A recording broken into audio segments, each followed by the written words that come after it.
Six in the chamber is my take on list videos. I'm limiting to one entry per franchise, so I'm not oversaturating the list. For example, if I were to do smart-ass doctors on TV and put 3 from House and 3 from Grey's Anatomy, it'd be a pretty short video. The list will be ordered by how much I have to say about each entry. I'm going to be as unbiased as possible when I'm grading these, but I am ordering them by my favorites. If you're watching this, you probably already know what Lolita fashion is, but if you don't, French Rococo, English Victorian, smashed together in Harajuku, Japan, really blew up in the 2000s. Not to be confused with Ninfette fashion from the book Lolita, and to avoid the confusion, I'm disqualifying Rachel Alucard from Blaze Blue, and Edna from Tales of Hysteria. Shouldn't play with the gun off camera. I'm getting too old to find the 100-year-old in the body of a teenager to be erotic. Fairy Tail Girl from the 5th generation of Pokemon. Actually a child. I'm not necessarily on the side that age gates Lolita fashion. The dress length is correct on the character art, but not on the character model. Both do show proper volume though. The shoulders are covered and head accessory is included, so overall it's good even though it's a bit plain. Something about fairy types and ghost types tend to bring out the creative types, I suppose. Here's hoping for a return of the mysterious sisters in a modern Pokemon game. First, you'll have to beat me in a Pokemon battle.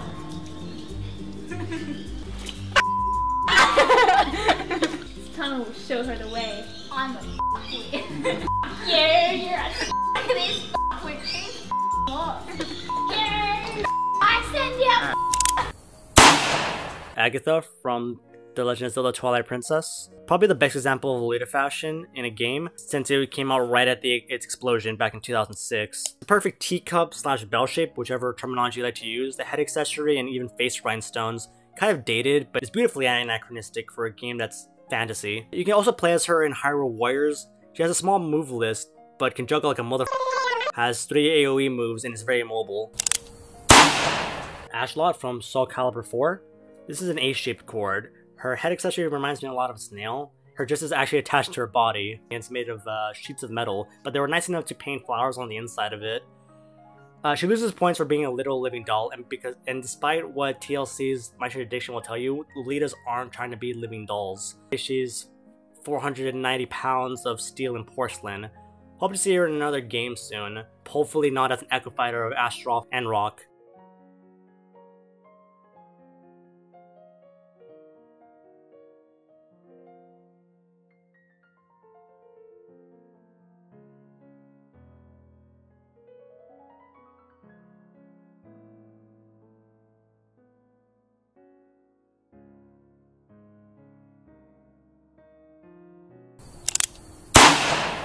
Lisa from Fire Emblem Awakening. The character art looks like an A-shaped cord, but her game model is absolutely a bell-shaped one. A bit of chest skin showing, but not in a sexualized way. The only complaint would be that her dress cage is showing. I think it's more for mobility's sake. On the note, I'm glad that Fire Emblem Warriors gave her her axe without her needing to be a war cleric, because war clerics look f***ing awful. Why would you put a bigger cage on the outside of the dress, where you smashed on f***ing sake and staring at the sun for hours? Anata no teni suwate kudasai. Small minor point too, I also am not a fan of the pigtails, they're a little short and high up for my taste. Margaret Moonlight from No More Heroes 2 Desperate Struggle. A friend asked me to include Bad Girl from No More Heroes, but just a quick look at it, the dress is way too short, excessive cleavage, and no head accessory. They did add a head accessory in Travis Strikes Again, but the other two issues did prevail. What do you expect from the daughter of Negan Mankind? Did remind me of another character though, from No More Heroes 2. The silhouette is kind of in between an A and a bell shape. The top is right, the head accessory check, the dress length from the back is perfect, but on the front is ridiculously short, revealing black short shorts. I'm only not deducting points on this because she probably wouldn't be able to move as well if it was the right length. I am, however, going to deduct points for her being voiced by Karen Strong. Yeah, you'll be fired. I'll be fired? Yeah. Let's see, what's your name? You're so rude. Let's you see. Let's My name is Tara Strong. She voiced 2 god chicks in this game, and neither one had a Rachel Ruth voice. The fight on the other hand I'm conflicted on. On one hand, it's a battle of attrition. She's got range, she can tank through most of Travis's combos, and nearly all her moves send him straight to the ground. Trying to block drains her body like crazy. It could be tense, frustrating, or just plain boring, until you can figure out when she needs to reload, and you can put her in a spine break and suplex. Why am I talking about wrestling in a video about Lolita fashion? I dig that her dress has pouches to carry things in. I've never seen a JSK with pockets, so pouches are a great idea. Rika Takanashi from Chunibyo had the same idea. Also, I can watch a real animation for days. I've seen a bit of conversation on where her design may have came from. A lot of point to Baby Metal, but that started the same year as the game's release, and it didn't blow up until 2 years later. so more likely it's Death Note since that's been around longer and where Gothic Lolita got its mainstream appearance back in 2003 to 2006. After the fight when she dies, her dress jerks up, which is a nice touch because that would absolutely happen if you were to fall down while wearing a metal dress cage. The second to last boss fight is actually her older sister. Think General Grievous if General Grievous was designed by Hideo Kojima. I'm scare-roused.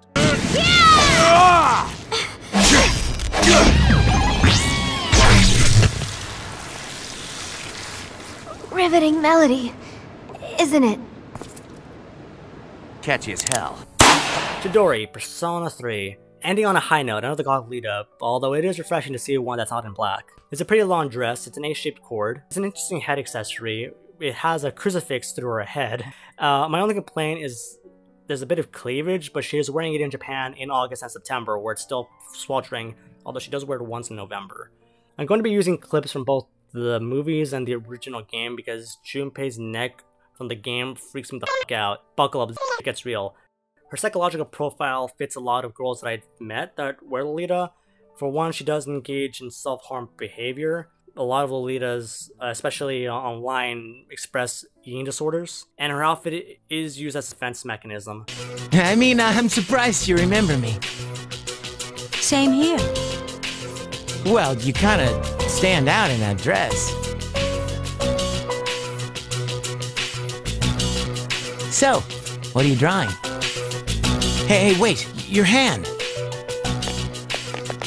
I said wait, you're hurt.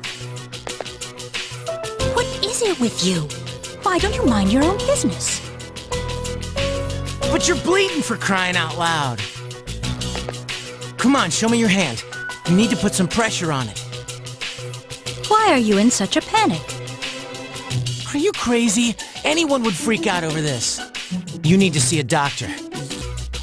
You're weird. Like most Lolita, and most people I've met, she's stronger than she gives herself credit for. She's the tank of Strega, she has a regeneration ability, and her relationship with Junpei is adorable as f***, despite both of them being completely awkward characters. Yo, Chitterita. Don't call me that. Come on, cheer up. I brought you a new sketchbook. I thought your old one might be getting full. That wasn't necessary, Junpei. お土産？ああ、でもどれにすか迷っちまってよ。決めらんねえよな、なかなか。もしかして彼女さんに？そりゃお前、まあそんなもんかな。なんで？順平さん、楽しそうですね。楽しくていいんだ。確かに髪飾りは女の子にいいね。じゃあ僕も。おお、何人分だそれ。 Hey, I noticed you stopped, you know, hurting yourself. Oh, I guess. That's good. I mean, you have such beautiful hands. Don't touch me. Oh, sorry. I didn't mean to. This is too painful. It used to be fun when you came to visit. But it's different now. Huh? It hurts inside. I can't breathe. It's all his fault. Since the day I met him, I've experienced nothing but pain. And I've become afraid of dying. The fact both of their groups are bent on killing each other creates that sort of dichotomy. Her weapon of choice seems ridiculously dangerous. It's a hatchet attached to a chain. But Junpei is the voice of reason, and he's able to bring her back from that dark place.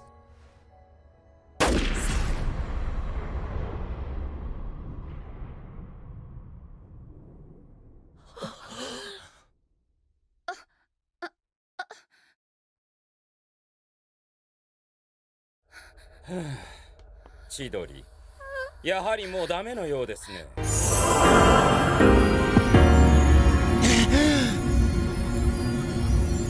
Junpei-kun! Junpei!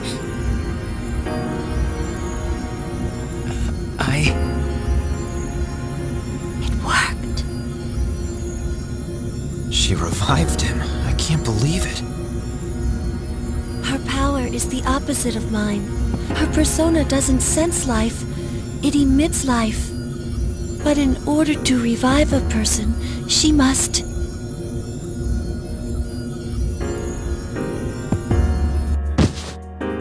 Todori!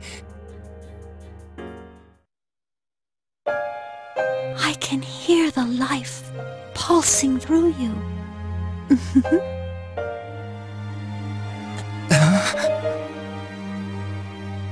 Now I will live inside you, and we'll be together forever. What are you saying? Chidori? Chidori? I'll protect you, Junpei. Always. I'll protect you too. Please! Don't go!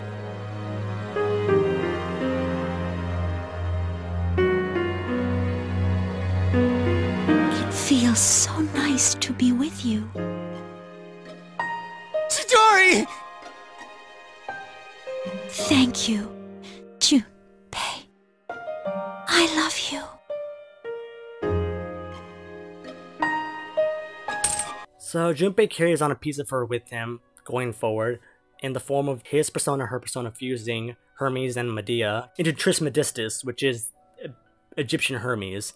And he also gets regeneration power, making Junpei nearly indestructible. So he goes from being the comic relief to being the voice of reason of the group. At least in the game. Although on Fest, there's a minor side quest where she doesn't die and... Do you remember when she'd use her power from time to time to make flowers bloom again? She'd always do it for the flowers in her room on the days when Junpei-kun would come. Any flower she touched would be mysteriously preserved.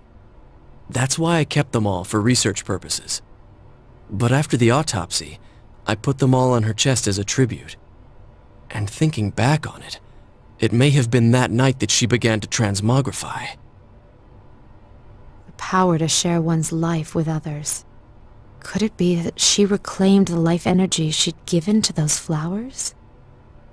Well, I can't prove any of it. Fans are very divided on this.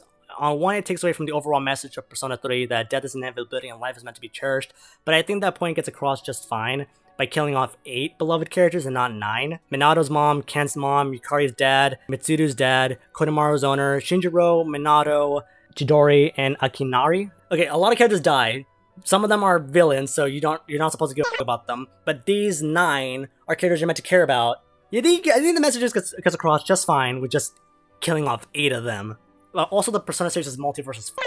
So there's a universe where Chidori is still alive, there's a universe where Shinjiro is alive, and there's another universe where Minato comes back from the dead to dance. In the chronology that Persona 4 Arena exists in, Todori is resurrected because Junpei is contemplating proposing to her. I'd like to dedicate that Grand Slam to my precious girl who's always supported me through thick and thin. I know that I can be a burden on you. I'm not the greatest, but... Will you marry me? Yasuo Inaba, end of the line. Yasuo Inaba. Sorry, sir, but this is the end of the line. I was dreaming. It's just wonderful knowing that eventually she did fall in love with him again despite losing her memory. I'm a homophobic romantic, the idea of re-falling in love with somebody. I especially love how defensive she is about her feelings. Excuse me, are you talking about me? We were talking about how you want to live now. Huh? What do you mean by that? Of course I want to live. I have to find the person in my dreams someday. I can't lie in this bed forever. Supposing you do find him and meet him, what then? That's none of your business. Redheads just can't get along. Persona series is remarkably fashion forward. It's a shame that Haru wasn't given a chord. Everything about Haru just screams Lolita fashion. Her persona lady is the embodiment of French Rococo, and in the game you can go to Harajuku. There's a lot of fan art with her in chords. I think the only thing limiting it is people's distaste for Haru over her forehead. All the characters in Persona 5 have big foreheads. It's not her fault that her hairstyle emphasizes the big forehead design that they give all the characters. They did add a villain in Persona 5 Scramble who wears Lolita, Alice, but I haven't played Scramble yet, as I was making this video, it's not even out yet. So happy Valentine's Day, everybody, and if you're single right now, remember, even if you're not having a good Valentine's Day, you're having a better Valentine's Day than some other people. Today is the anniversary of the day that King Kamehameha gave a douchebag Englishman, Captain Cook, a historical beatdown. So what we've learned today is that Lolitas like axes, Omega Force likes IPs with Lolitas in it, and don't bring a gun to a fist fight, you chicken shit mother. Fucking pay attention to what I say. Isn't